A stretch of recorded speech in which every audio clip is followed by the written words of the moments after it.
इस दुनिया में एक ऐसी भी जगह है जहां आज तक जो भी गया है कभी वापस लौट कर नहीं आ सका।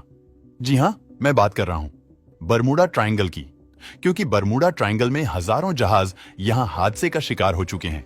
2019 के अंत तक यहां करीब 2000 जहाज और 200 से ज्यादा एयरक्राफ्ट लापता हो चुके हैं, जिनमें से केवल कुछ एक को छोड़कर न तो आज तक किसी जहाज का मलबा मिला है और न ही उनके अंदर मौजूद किसी इंसान का कोई अवशेष। ये बात बड़ी हैरान करने वाली है कि आज के समय में जब हमारे पास टेक्नोलॉजी इतनी विकसित हो चुकी है कि हम यही बैठे बैठे यहां से लाखों प्रकाश वर्ष दूर किसी ग्रह पर मौजूद सूक्ष्म से सूक्ष्म जीवन को भी देख लेते हैं, तब भी आज तक हम इस छोटे से एरिया में लापता हुए किसी भी जहाज को नहीं तलाश पाए, क्योंकि शायद वो यहां थे ही नहीं।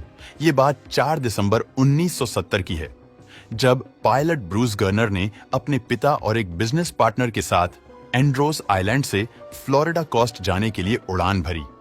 उस समय ये एरिया बरमूडा ट्रायंगल के अंदर नहीं आता था और ब्रूस के लिए ये कोई नई उड़ान भी नहीं थी, क्योंकि वो पहले भी इस रूट पर कई बार आ चुके थे।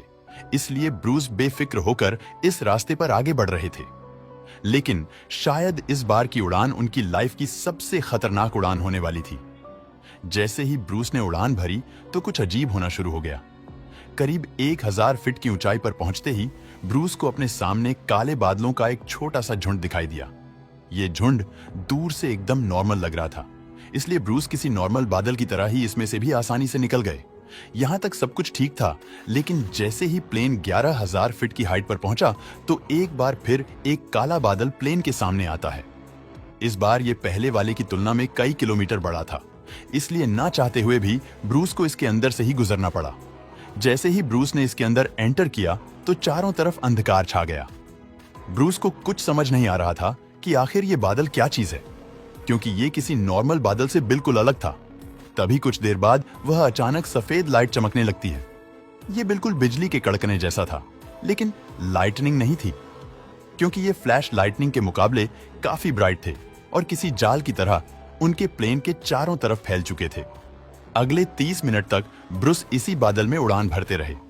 इस दौरान उन्हें एहसास हुआ कि ये वही सेम बादल था जो उन्हें 1000 फीट की हाइट पर मिला था। फर्क सिर्फ इतना था कि इस बार ये क्लाउड किसी टनल की तरह सिलिंड्रिकल था। ब्रूस इस टाइम इस सिलिंड्रिकल क्लाउड के बिल्कुल सेंटर में उड़ान भर रहे थे।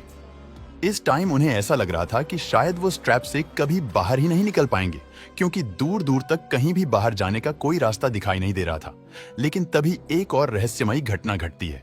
ब्रूस को अचानक अपने सामने से लाइट आती हुई दिखाई देती है, जो संभवतः इस रहस्यमयी टनल का एंड था। इसीलिए ब्रूस ने तुरंत अपने प्लेन को उसी दिशा में आगे बढ़ा दिया। लेकिन जैसे ही ब्रूस उस एंड पॉइंट के नजदीक पहुंचने लगे तो उसने सिकुड़ना शुरू कर दिया। इस मूवमेंट पर उनके प्लेन के नेविगेशन इंस्ट्रूमेंट में हलचल पैदा होने लगी। कंपास अपने आप बार बार अपनी दिशा बदल रहा था। ऐसा लग रहा था जैसे प्लेन को कोई बाहरी शक्ति कंट्रोल कर रही हो। इस टाइम प्लेन पर कंट्रोल करने के ब्रूस के सारे प्रयास विफल हो रहे थे। लेकिन हैरानी की बात यह थी कि प्लेन अभी भी कंटिन्यू उस टनल के एंड पॉइंट की तरफ बढ़े जा रहा था। फिर अचानक एक झटके के साथ इस क्लाउड से बाहर निकल गया। लेकिन अगले 5 सेकंड तक उसके साथ वो हुआ जो पृथ्वी पर होना लगभग नामुमकिन था। इस रहस्यमयी क्लाउड से निकलने के अगले 5 सेकंड तक ब्रूस खुद को वेटलेस फील कर रहे थे, बिल्कुल वैसे ही जैसे कोई अंतरिक्ष यात्री फील करता है जब वह पृथ्वी के ग्रेविटेशनल फोर्स से बाहर चला जाता है। इसके बाद सब कुछ नॉर्मल हो गया। प्लेन के सारे इंस्ट्रूमेंट सही से वर्क करने लगे। इसलिए ब्रूस ने तुरंत ग्राउंड कंट्रोल से कांटेक्ट करने की कोशिश की, क्योंकि पिछले आधे घंटे से ब्रूस को इस बात का कोई अंदाजा नहीं था कि वो कहां उड़ान भर रहे हैं। लेकिन जब ग्राउंड कंट्रोल ने रडार पर उनकी लोकेशन को ट्रैक करना चाहा तो वहां उन्हें ऐसा कोई प्लेन नजर नहीं आया। कुछ देर बाद ग्राउंड कंट्रोल ने वापस ब्रूस से कांटेक्ट किया और उन्हें बताया कि वो उनका एयरस्पेस पार करके ऑलरेडी मायामी के एयरस्पेस में पहुंच चुके हैं। लेकिन ये कैसे हो सकता था, क्योंकि ब्रूस को अपनी इस यात्रा में करीब 400 किलोमीटर का रास्ता तय करना था, जो कम से कम 90 मिनट का समय लेती। लेकिन उन्हें तो उड़ान भरे हुए अभी सिर्फ 45 मिनट ही हुए थे। इसलिए एक बार को ब्रूस को भी लगा कि शायद ग्राउंड कंट्रोल की टीम से कुछ मिस्टेक हो रही है। लेकिन अगले कुछ ही पलों बाद उनका ये वहम दूर हो गया, क्योंकि उनके सामने मायामी का एयरपोर्ट था। फाइनली जब एयरपोर्ट पर लैंडिंग के बाद उन्होंने अपना फ्यूल चेक किया तो उनके होश उड़ गए, क्योंकि 400 किलोमीटर की यात्रा में जितना फ्यूल खर्च होना चाहिए था उसका आधा फ्यूल अभी भी प्लेन में बचा हुआ था। यानी ये प्लेन असल में केवल 200 किलोमीटर के आसपास ही चला था। लेकिन अगर ये बात सच थी तो ब्रूस आइलैंड से मायामी एयरपोर्ट तक कैसे पहुंचे? ब्रूस ने इसके बारे में कई प्रोफेसर से भी बात की, लेकिन किसी के पास भी इस घटना का कोई जवाब नहीं था।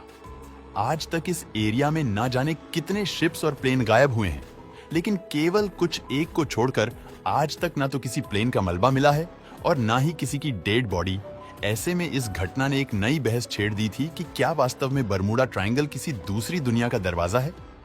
क्योंकि एक थ्योरी के अकॉर्डिंग इस घटना के पीछे डार्क एनर्जी का हाथ हो सकता है। वही डार्क एनर्जी जो इस पूरे यूनिवर्स के एक्सपेंशन के लिए जिम्मेदार है। साइंटिस्ट की माने तो डार्क एनर्जी वो पावर है जो किसी ब्लैक होल की तरह ही स्पेस टाइम को सर्वे करके इस तरह के टनल बना सकती है, जिसकी हेल्प से लाखों प्रकाश वर्ष की दूरियां बेहद कम टाइम में तय की जा सकती है। लेकिन डार्क एनर्जी आज भी सिर्फ एक थ्योरी ही है और कोई भी साइंटिस्ट इसे पूरी तरह एक्सप्लेन नहीं कर पाया है। इस सवाल का जवाब आज भी एक रहस्य ही बना हुआ है। आपका इस बारे में क्या सोचना है? कमेंट करके हमें जरूर बताएगा।